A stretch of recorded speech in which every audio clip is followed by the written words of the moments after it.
You made it to level 2, deeper questions leading to deeper answers. I'm Tomas Garza, and I'm here to help you decide to transform. I'll be setting the pace for the process to support your unfolding. Learn and commit to a practice that brings simplicity and an awareness of what is ready to be released. Join me now and allow the experience of a deeper sense of love.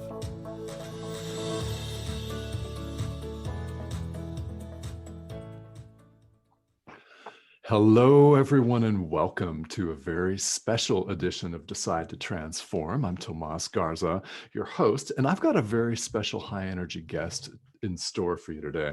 This is going to be a wonderful conversation. Joining us from Colorado Springs, Colorado, now originally from the universe and born in Miami, is Flip Awesome Aguilera. Now, we've just confirmed that Awesome is Flip's official middle name. Now, Flip is an NSCA Precision Nutrition University of Miami sports coach, a blue belt in jiu-jitsu, and a holistic certified coach and founder of Sweat Nation, which he established in 2010.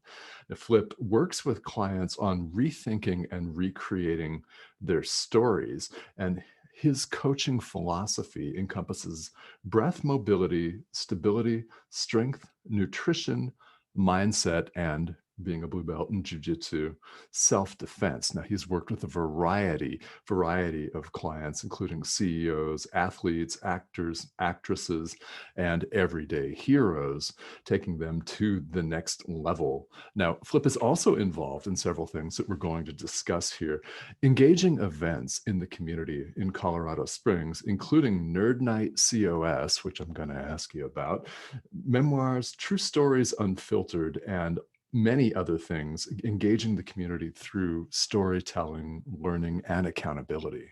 Okay.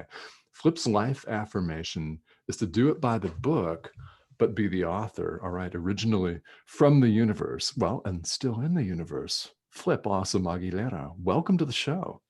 Thank you for having me, Thomas. It's always weird to hear your bio, right? It's like, wow, yes. Is that even me that they're talking about? But those do seem like things that I've done. So here we are. Here we are, and I can relate to that. It is a little weird to hear your own bio repeated back at you, but all of it's relevant, and we'll be talking about so much of this here on the show. Let's start with your middle name, which I learned just as we were talking before the show is Awesome. So what's the story behind that? When did you, if you changed it or if you were born with that? I don't know. I gave myself this name. Yeah, okay, cool. And there's two kind of things there are two ideas of what made me do it. One of them is, and this is going to sound a little weird, but Scientology and L. Ron Hubbard. Mm-hmm. And although I don't subscribe to that ideology, I'm one of these people that I just like to understand why something even exists in the world, right? So one day there was Scientology, one day there wasn't. The reason there is Scientology today is because L. Ron Hubbard realized that you can do whatever you want to in this world, and then went out and did it. And now we're living with the remnants of this weird ideology that he has. So if he can create a cult, I can change my middle name to Awesome, at the very minimum, at least. Yes, you most certainly can, and you're the only person I've ever met with that middle name. So it's a great story.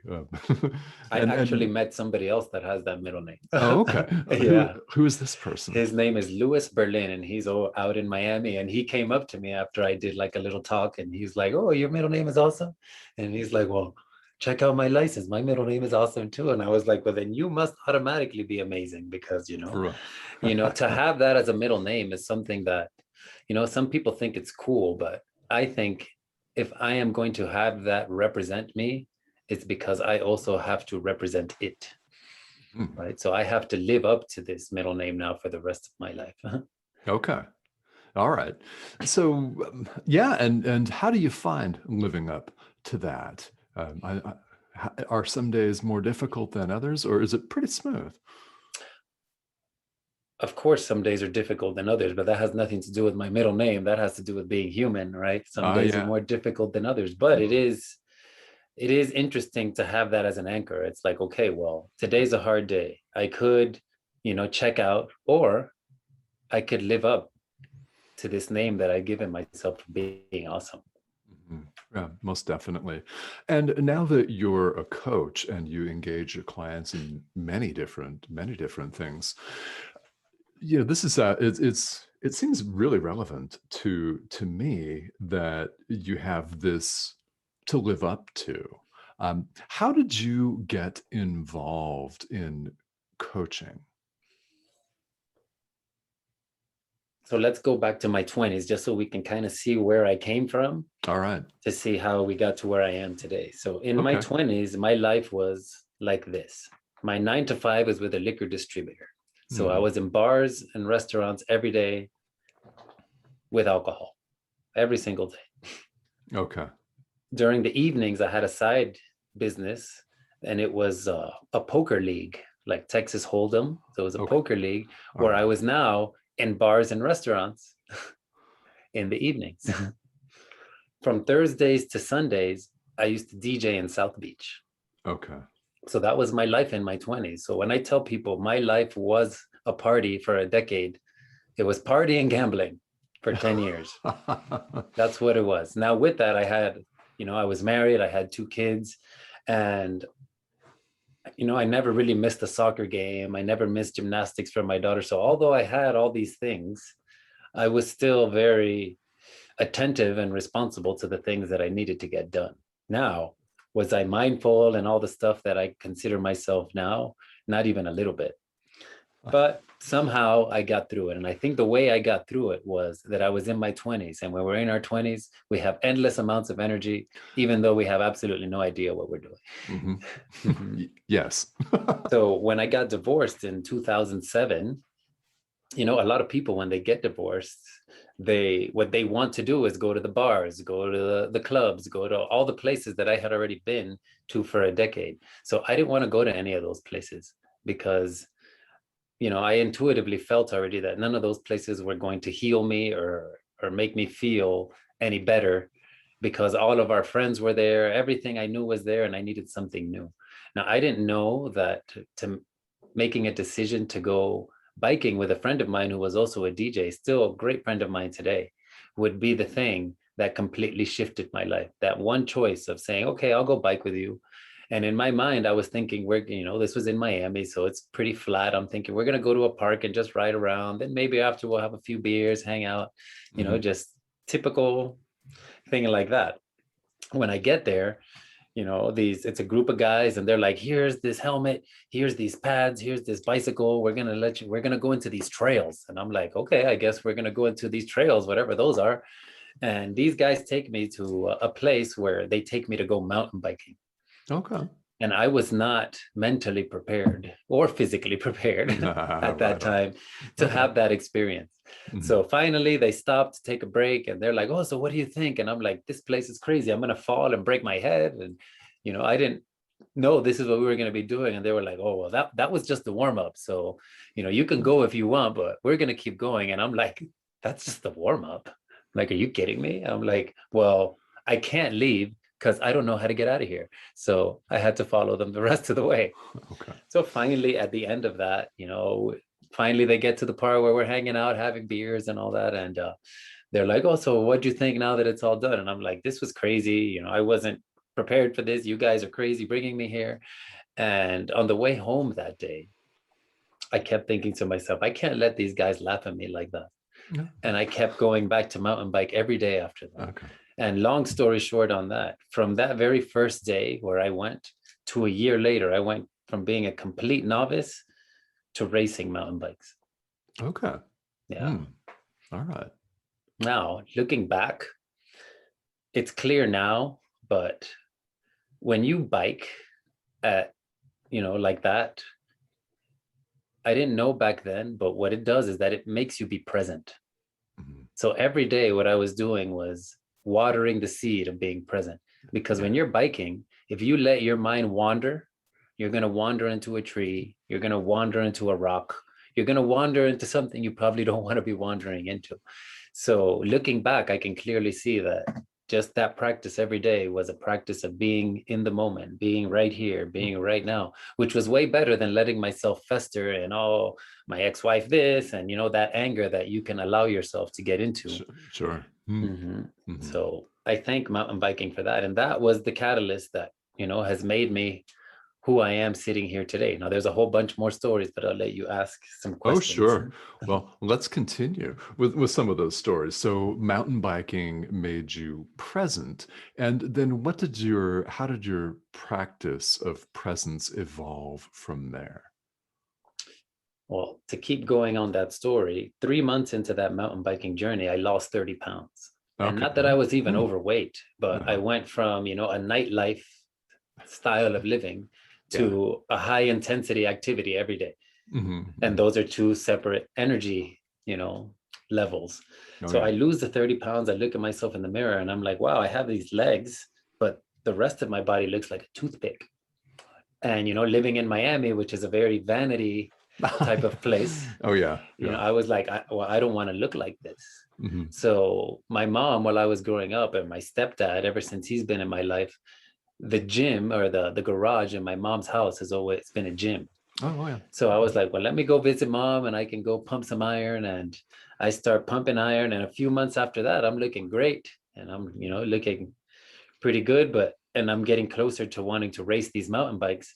And all of a sudden, my right shoulder decides it doesn't want to work anymore. Oh. Like I would literally lift it up and the pain would just shut my arm Oh, wow. off. And it Okay. was getting to the point where I couldn't sleep. It Mm. was starting to really get within the quality of my life. So, you know, that's when I was still working for the liquor distributor. So I go to the doctor because I had insurance because I was working for a company at that point. And I go to the doctor, he gives me a cortisone shot and he's like, you know, just wait a few days. And, you know, if there's no pain, you're good to go to keep doing everything that you're doing. I take the cortisone shot, wait a few days, just like he said, no pain. I go right back to the gym, keep doing all the things I'm doing. A few weeks after that, my left shoulder decides to give out. I go back to the doctor again. He gives me another cortisone shot and then tells me, if you come back again with this same thing, we're going to have to open you up and see what's going on. And that's when I was like, okay, let me take a step back here because obviously something I'm doing is not right because I've never had shoulder problems. I've never had any injury like this creep up on me like this. Hmm. So I did what we all do and I went to Dr. Google and, you know, typed in how to fix shoulder without surgery. The Hmm. thing with Dr. Google, as we all know, is Dr. Google is full of information, good Hmm. information, bad information, misinformation. Yeah. And when you don't know what it is you're looking for, when you don't understand the vocabulary yet, it's just a bunch of words to start to try to decipher and put together. Hmm. But I went down the rabbit hole. It took me about a year and a half. But after a year and a half, I was able to move both of my shoulders, no surgery, no pain. And at that point, it was when I decided, okay, I need to stop doing this whole thing with the liquor. This is not feeding my soul. This is not what I want. And that is when I switched and became a personal trainer. Okay. And what year was this? This was 2008 through 2010-ish. Okay. So I opened up my own personal training company in 2010, Hmm. or my company, which is Sweat Nation. And that was Yeah. 2010. So it took about 2 years to really shift. Okay. And that's I mean, it takes sometimes we hear stories of people shifting immediately, and then most of the time it's several years, right? So, yeah, you know, to the point where 2 years can seem almost rapid, I would think, to some listeners. Now, you founded Sweat Nation, then, and where did jujitsu enter the picture in this? Well, jujitsu entered the picture in about 2018. Oh, okay. And the funny thing about jujitsu is ever since I got into personal training, which was again 2008, 9, 10-ish, there was a school in Miami called the Valente Brothers. And Okay. every time I drove by that school off 163rd Street in Sunny Isles area in Miami, for anybody who might know that area, I always thought to myself, man, I'd really like to check that out. And I never did it until 10 years later. Okay. And What the is day, oh, yeah. Oh, sorry. What is it that made you want to check that out that time? Well, being in the wellness and fitness and movement world, just movement on different types of levels, and Yeah. just movement. And why not also learn how to defend yourself as well? Okay. And I had taken jujitsu, and I've done capoeira, I've done karate, I've done a whole bunch of different martial arts. But again, I drove by this place for a decade. Just, oh man, one day I should go in there. One day I should go in there. And finally, the one day came. And the second I walked in there, my soul told me, why did you take so long to do this? Like, it Mm-hmm. was literally like I slapped myself in the face. Like, I've been telling you, my intuition is like, I've been telling you. And now is when you're finally listening. And like they say, the best time to plant a tree is 20 years ago. The next best time is right now. So the day that I walked in there, it was just an immediate connection, especially the way that they teach coming from the school that I come from in Miami, because the popularity of MMA has made it that Mm-hmm. jujitsu as a sport is really growing because of MMA. Okay. But I don't do jujitsu as a sport. I do it again for self-defense. And there's a few distinctions. The first distinction being that when you do something as a sport, you learn it and you practice it within a certain set of rules and guidelines, right? Because Sure. you have to make sure that you don't disqualify yourself because you do something wrong or something like that. So what that effectively does is that it narrows your focus to competing. Where in the street, the only rule is there is no rules, right? There Oh are yeah. no rules. Yeah. Yeah. So another example I can give of that is in a competition, if you turn around and give your back, they're not allowed to hit you in the back of the head or the spine or anything like that. In the street, if you turn around, who's going to be there to stop them from hitting you in the back of the head? Or Mm-hmm. so, there's just distinctions like that. And I completely respect people who have the discipline enough to do the sport, but that is not what my intuition called for me to compete. I competed in mountain biking, I competed in things before, and that's just a level of commitment that I don't have the level of commitment for that right now. Okay. Mhm. Yeah, well, and you're right. It's a high degree of commitment and discipline. Now, you're still heavily involved, Oh yeah. nonetheless, in jujitsu, right? Mm-hmm. Well, now I'm teaching it, and I had no Okay. intention of teaching it. Oh yeah. So, as Yeah. I was saying with my school in Miami, the other reason that they were so connected to or they resonated with me so much is because over there, they consider their school a university. So it's All right. not like, oh, you're just coming and learning how to compete. They teach the history, they teach the philosophy. They'll teach you, oh, how a move has evolved over the centuries.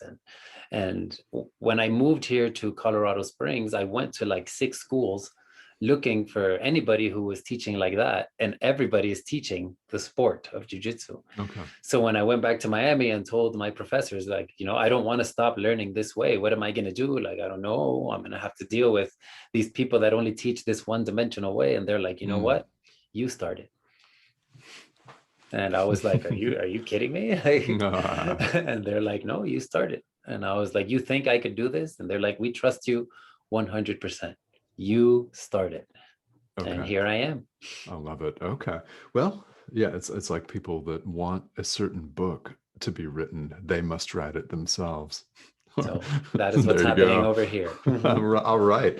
Well, I love that. Now, you've moved to Colorado Springs. So having grown up in Miami, that's quite a difference. But what prompted the move? Well, my current wife and I are empty nesters. Okay. My kids are 20 and 18, off in college doing their thing. Her son is 19, off in college doing his thing. Now, a Mhm. little update is he's going to be coming here because he's had his first taste of autonomy and has fallen on his face. So now he needs to regroup, which is fine, right? It's Uh, better to it's learn at perfect. 19 than it is at 49. Yes. So he'll be coming here to try to regroup and reorganize. But aside from that, all our kids are grown, and we come here every year because we had some friends that lived out here, and we were like, when Nikki, which is her son, moves out, let's do something different. Okay. Yeah. Well, well, difference is good. And I'm laughing because I have an 18-year-old who's getting ready to start university in less than 2 months. So, and I know there are listeners out there with college age kids who are watching them fall completely on their faces. So, Well, they have to, right? They yes, have they to. do. Hmm. Yes, they do. I resonate deeply with that. That's interesting and funny in a way. But because you're right, better at 19 than 49. Hmm. The thing is that at 19 is where you begin to develop the narratives that you have with Oh, something like failure. yeah, yeah. And right now, I don't think the narrative that my stepson has with failure is a healthy one. Oh, I gotcha. So we're Okay. gonna, again, we have to regroup and start to tell them you don't have to see things that way. You can if you want to, but it's going to get you more of what you've got right now. For sure. Yeah. Mhm. Now, and on that subject of narratives, as a coach, you're helping people work and change, work through and change their own narratives. So, what caused you to go into this particular type of coaching? Because there are millions of different types of coaches out there. Well, I think when people think of me specifically in South Florida, they think of me as a fitness coach, right? Okay. Hmm. But shortly after I got my NSCA, I was training clients, and I would continue to get this question of, oh, well, what should I eat? Now that I worked out, what should I eat? And back then I thought very much like a bodybuilder. I'm like, oh, eat 6 times a day, eat some chicken breast, broccoli, and some rice, and Uh-huh. you'll be fine. You'll look great, you'll feel great. And that was me looking back now, knowing not knowing very much about nutrition at all, and just giving the advice that worked for me. For sure. So in 2012-ish, 13, when I got my precision nutrition certification, I had a client, and she lived during the summer, she lived in Boston. Okay. And during the winters, she would leave Boston and come to Miami. Mm. Now, her and her husband were part owners of the Florida Panthers hockey team. Oh, all right. And the reason I say that is not to be like, oh, I was training that, it's to Yeah. say that money was not really a problem for them. Hmm. And if you think about where she lived in the summer, which is Boston, which is a medical mecca of the world, Yeah. she still had a medical issue. And what she had was eczema. Mm. And she had been to some of the best doctors in Boston and gotten potions and lotions and pills, and it would kind of work, but it was still kind of an underlying factor in her life. When I was doing my nutrition certification, I came across a protocol called the autoimmune protocol. Okay. And I had never tried it. I had never even heard of it. This again, Mhm. now I'm starting to expand my mind in all these different nutritional protocols and ways. And I tell her, look, I don't know if what I'm reading is going to work for you. I don't know, but I'm willing to try it with you. I'm like, let's pick 30 days. You pick them. I will print out some recipes. I'll cook some stuff. You cook some stuff. We'll trade. So, let's hold each other accountable. She Mhm. was like, okay, let's do it. In 30 days, the side effect was she lost 16 pounds. Okay. Mhm. But the main effect was that the eczema was gone. Mm. Now, again, she had been to some of the best people in Boston, and they couldn't make it go away. We do this nutritional protocol, boom, disappears. Now, when we started adding some foods back in, so for her triggers were things like gluten, nightshade, so tomatoes, peppers, things like that. Mhm. Her body didn't really jive with them, and Okay. wine for her, Uh, which is, if you mm. think about that, that's any meal at an Italian restaurant. Mhm. Right? You Pretty get you much. get gluten in the pasta, tomatoes, and Yes. a glass of wine. So she was not aware of that up until this point. So once she figured it out, I was like, look, you don't need to stop eating these things, but if you're going to eat them, number one, try to eat only one of them, and then give your immune system a chance to bounce back before you hit it over the head again. Where Uh-huh. before she was probably hitting it over the head every day. Oh, yeah. So Yeah. the side effect or the effect was that her body had this, skin reaction. Mhm. Okay. Well, and yeah, that's every meal in an Italian restaurant, maybe even breakfast too. I don't know. I don't know. Now, is this an autoimmune protocol? Is this something that you've now had the opportunity to coach more people in? Yes, Okay. yes, and other protocols, but that was just the first time that I had stepped outside of the typical, oh, eat 6 times a day, blah blah blah, because I Yeah, came from that bodybuilding mentality with my sure. stepfather around. Mm-hmm. So this was now me starting to say, okay, well, there are more ways up the mountain, and let me start exploring some of these other ways. So I've done things like autoimmune protocol and the paleo, and I've done gaps, and I've been vegan, and I've been vegetarian. The only thing I haven't done is, because it's fairly newer, is just the carnivore diet, but it's Okay. on my list of things to do. Okay. Well, so you've tried it all, then, or almost all. So what works the best for you, and how do you recommend that if someone's coming to you, if I'm coming to you, for example, as a client, what would you recommend? Let's start with what you like the best. So what I do is, I am very much like the universe. All And right. the universe is dynamic. Yeah. Yeah. I'm Uh-huh. dynamic. That's why I Right on. do different Mhm. things. So there is no one thing that works for me, because being that we are not static beings, let's say that somebody comes off of the standard American diet, which is acronym the SAD diet, right? Okay. And they go vegan.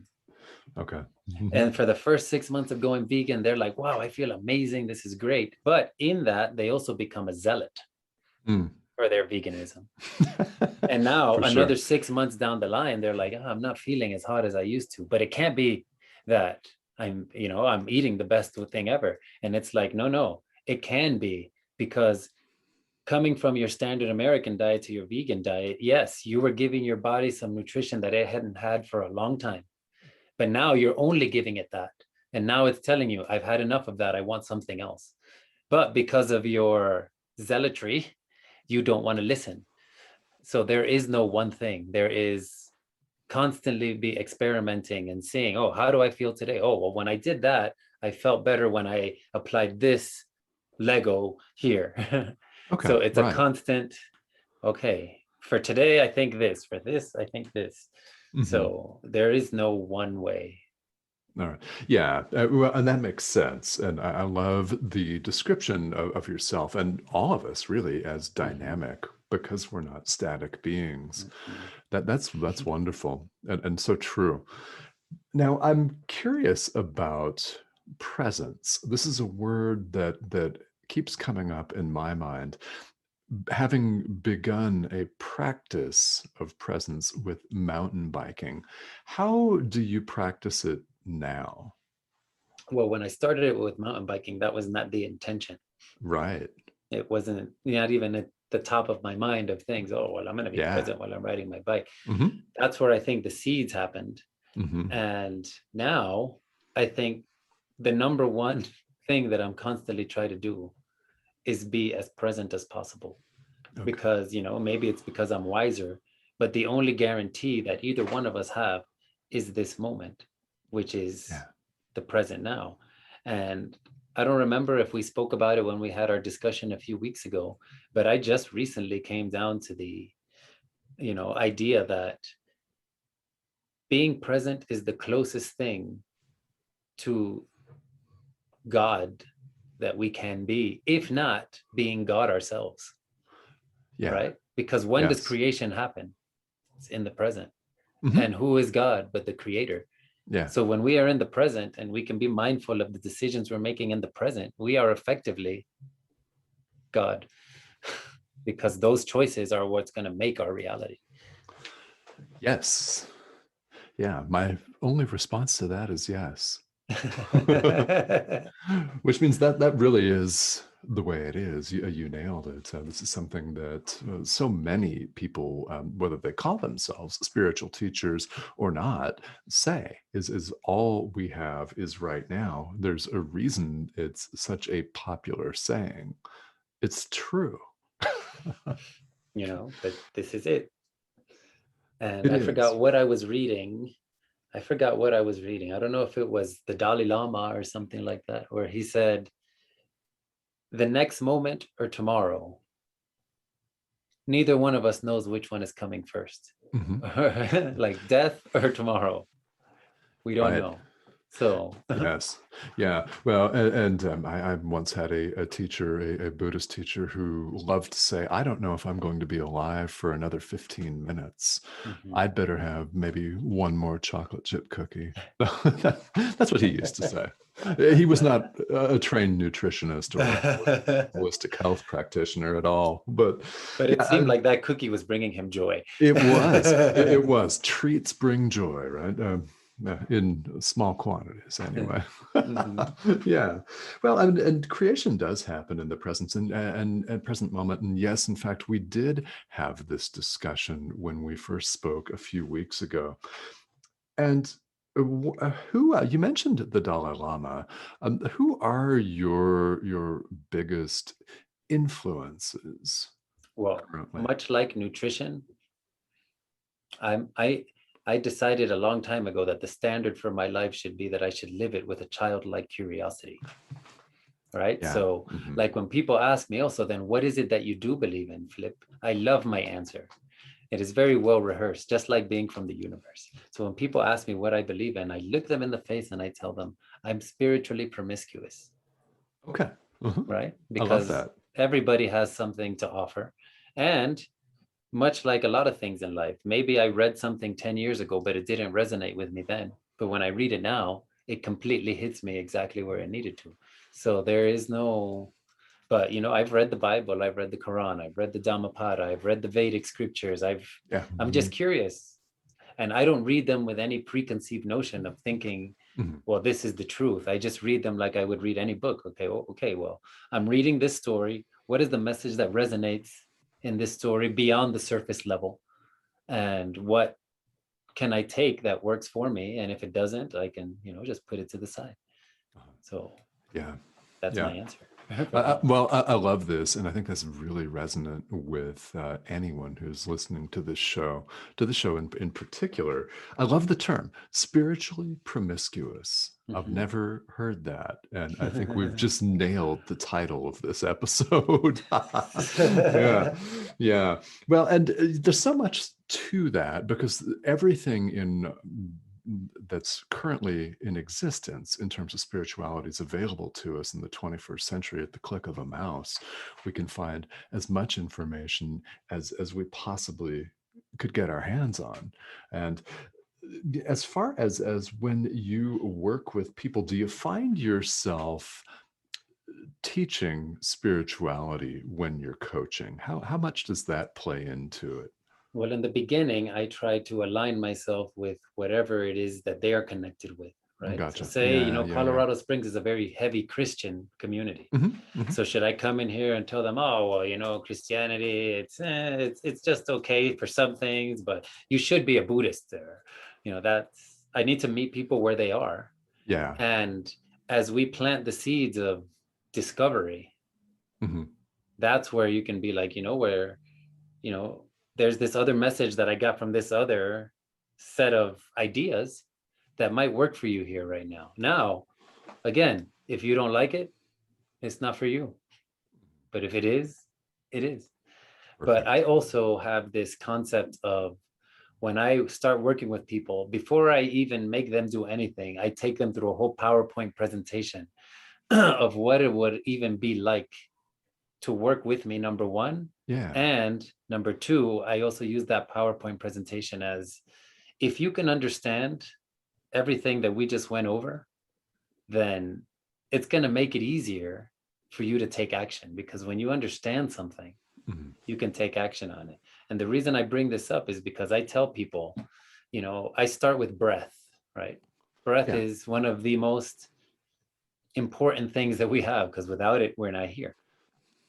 So then I turn around and tell people, would it surprise you if I told you that breath was not the foundation of your wellness? And of course, most people are like, what are you talking about? I thought you were going to exactly say that breath is the foundation. And I tell them breath is not the foundation. Breath is the earth that you put your foundation on, right? You're sitting in Mhm. your home right now. It's Yeah. got a foundation. What is that foundation on? It is on earth. It's on Earth. It's And on earth. here it's on dirt and pebbles. But the earth Yeah. But is It's all the Certain things that are pebbles. here, right? Yeah. So if we put our home with a great foundation on a part of the world that mudslides, what's going to happen to that foundation? As great as it is, That's going to disappear. It's it's going to going slide right down, down, right? literally So down. Yeah. breath is the earth that you put your Mhm. foundation on. So Okay. you want to make sure you're putting your foundation on some good earth. So the Mhm. very first assessment I give people is a breathing one. All Because right. if they're breathing wrong or incorrectly, they're sending signals to the body with every breath. Where if they're breathing in a different way, they're sending a different set of signals to the body. So which one are you sending? Are you sending a fight, flight, or freeze type of breath Mm. through your system all day? Or are you sending a rest, recover, digest type of breathing? Now, the foundation of wellness, of optimizing wellness, I tell people then is mobility. Like I'll draw a little pyramid, and at the bottom of the pyramid is mobility. And Mhm. mobility is your ability to move, not only physically, but mentally and emotionally as well, Yeah. right? Because if you're Yes. stuck, if you're stuck and you lack mobility, that's it. Mhm. You're stuck. Yeah. So how do we get unstuck? And this is why, when to bring your question back around, if I'm dealing with somebody who's Christian, Muslim, whatever they are, and I get to that part of mobility and I begin to ask and probe and be like, okay, do you feel that you are as open as you can be? Because the thing is, once you think you're right, you're automatically immobile because you think you're right. You don't need to learn anymore. Right. You're done. So then I asked them, would you be standing here in front of me if you thought that you were done learning? And of course, most people are no. And it's like, okay, so all the things you think you know them, but also realize that there's an infinite amount more that you know even less about. Yeah. Yeah. I love that. That's true of all of us. Yeah. And you're absolutely right. When we think we're right, that really limits the playing field. That's it. You're right. Yeah. What else do you And need to learn when you're right? yeah, it also doesn't make us very many friends. And yeah, I went through that in my 20s, because in my 20s, I was a hardcore atheist. Oh, I was okay. like Interesting. All right. militant atheist. Yeah, Like, I got it. All right. all these stories are so stupid and blah, blah, blah. And if you don't believe like I believe, you're Mm-hmm. stupid. Right. Oh, And I wanted to fight people and debate hmm. people. And thank goodness I grew out of Yeah, yeah, that. yeah, yeah. That's nice. It certainly has made your life more enjoyable and richer. For sure. No question about it. Now, Flip, I've got a couple of questions for you about your engagement and engaging events that you've begun in Colorado Springs. Now, when we spoke earlier a few weeks ago, this was something that we spent some time on, and I'd like to ask you here on the show, what started you doing all of these events? So when I moved to Colorado Springs, of course, I moved right in the middle of a pandemic. Yeah. And so that right off the bat makes it hard for me to grow my business here, or it was making it an obstacle, because my business is very much of a people. I need to be in front of people Yeah. and actually be able to touch them and, Right. give them a personal experience. Yeah. So with everything being closed down, that was very difficult. And as things started opening up a little bit, I started to realize that some of the events that I would go to in Miami don't exist here. Okay. So there's a Mhm. girl named Enid Nolasco, and she runs an event called Raw Storytelling down in Miami, All right. or in Fort Lauderdale, Miami area. And when I got here, there was nothing like that. And then another friend of mine named Melly, she would do Nerd Night Miami down in Miami. Okay. And Mhm. when I got here, there was nothing there like that. So as things started opening up, I was like, well, let me see if I can get these things to manifest themselves here in Colorado Springs, because I don't want to stop going to events like this. And I know I can't be the only one that wants something like this. So then I created, first was Memoirs, True Stories Unfiltered. And Okay. that is a true storytelling event. And there's 3 storytellers for the evening, and there's always a theme. So the last theme Mhm. was Schools Out, is the theme we just had in June. And the first girl was talking about how when she was growing up, she was a Mormon.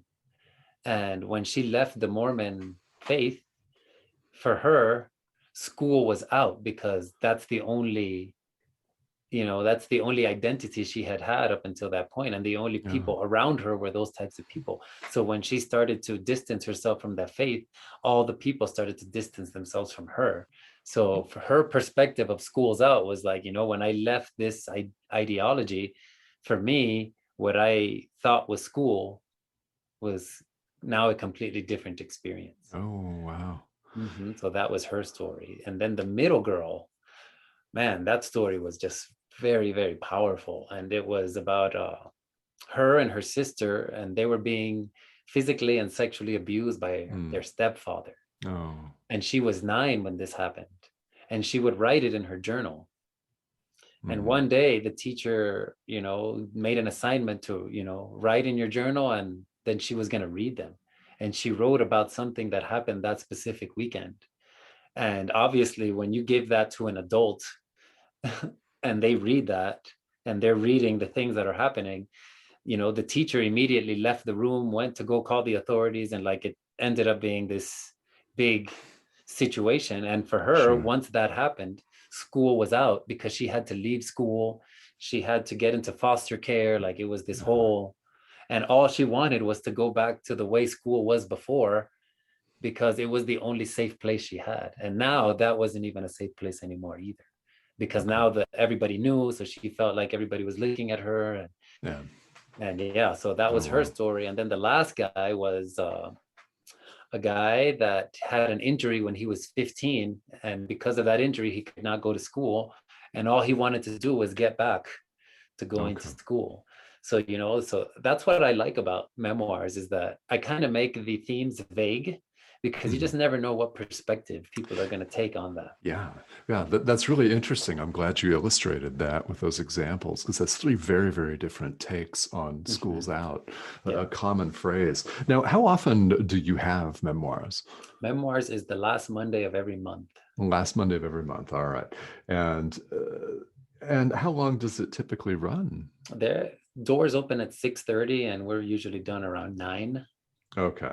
And now, because things are in some places quicker than others, returning to the way they were, I hesitate to say normal. In fact, I won't say normal, but the way they sort of were, right? Is this in person? It is in person. Okay, I perfect. was never planning to do it not in person, which is why I kind of had to wait on it until Yeah, things started to open up. Because good. this Yeah. is this is something that when you have a room full of people and they're all doing the thing that we all need to practice doing, and that's sitting down, shutting up, and listening. Yep. And you have a whole room of people, and you feel the emotions, Mhm. rise and fall with these people's story. And there's just nobody saying anything. It's just everybody's riveted. And this is a real story of somebody being vulnerable enough to share, Yeah, something they've been through in life.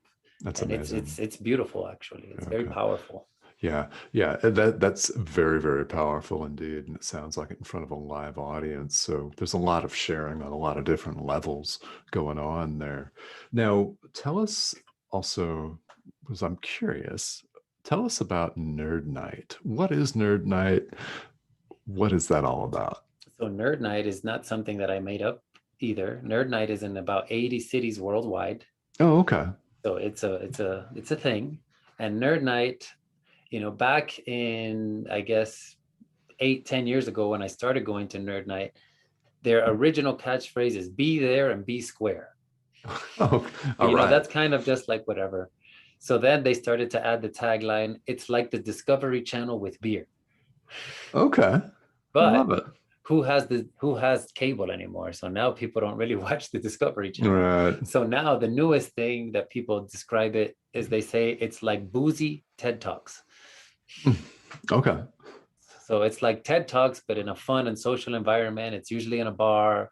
We try to make it fun. There's good music in between the presenters. And Okay. this doesn't have a theme like memoirs, but there's 3 presenters. It's basically the same format. Okay. But nerd night is more, you need to teach the community something practical or something that you're an expert in. So it's a little more lighthearted and fun. Mhm. But Well, yeah. and I think the Boozy TED Talks brings up quite an image of lighthearted and fun. Mm-hmm, mm-hmm. And the fact that it's run at a bar. Now, how often is Nerd Night? Nerd night is the third Wednesday of every month. Third Wednesday. All right. Mm-hmm. Now, if someone who lives in the Colorado Springs area is interested in finding out more about this or in signing up perhaps to speak, how would they reach you? So there's a few ways. You can just email memoir, or for memoirs, it would be memoirscos@gmail.com. You can also go to the Facebook group or the Instagram, which are both also Memoirs COS. And then for Nerd Night, it would be nerdnightcos@gmail.com. Or you can go to the Facebook or Instagram as well, which is Nerd Night COS, and just send us a message and we'll connect with you and get you in the pipeline to be a presenter or storyteller. I love it. All right. And for people that live in that area, is there a wait list for these? A little bit of a wait list. Okay. The thing is that my goal is to get 3 to 6 months worth of presenters already kind of Beautiful. set. Beautiful. So Okay. All right. Well, so we're going to go through different ways that people can get a hold of you for different things here. But for memoirs, it's memoirscos@gmail.com or Instagram and Facebook with the same handles. yes. And Nerd Night. Now, is Nerd Night spelled NITE? Yes. Okay. All right. Nerd Night, NITE.